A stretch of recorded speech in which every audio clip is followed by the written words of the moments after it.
सर्दियों की लंबी छुट्टियों में ज़नान शहर से अपने दादा अबू के गांव आया। सुबह की धुंध इतनी गहरी थी कि सामने का रास्ता भी मुश्किल से नजर आ रहा था। गांव के दरवाजे पर दादा अबू लाठी थामे मुस्कुराते हुए इसका इंतजार कर रहे थे। ज़नान ने उन्हें देखा तो भाग कर गिले लग गया।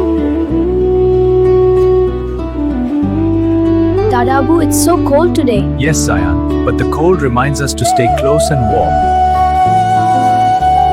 घर पहुंचकर दोनों ने अंगीठी के पास बैठकर गर्म नाश्ता किया।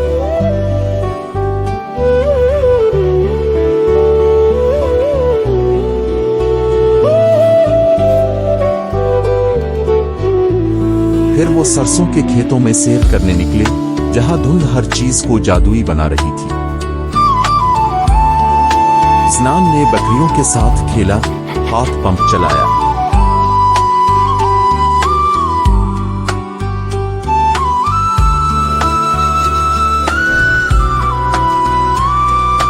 गांव के बच्चों के साथ पतंगे आड़ाए।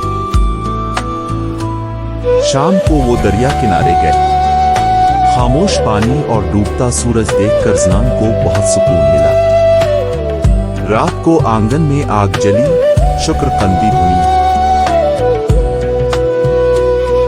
Gather around, children. Let me tell you a story. And then the little star twinkled brighter, guiding us home through the snowy पूरी night. रात सितारे, आग की गर्मी और गांव का माहौल ज़नान के दिल में बस गया।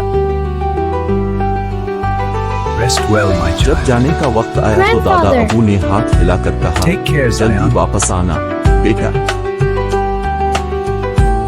गांव की सर्दियों ने ज़नान को सिखा दिया कि खुशी सादगी में होती है और दादा अबू के साथ गुजरा हुआ वक्त सबसे कीमती। Listen closely, my child, to the wisdom of the flames.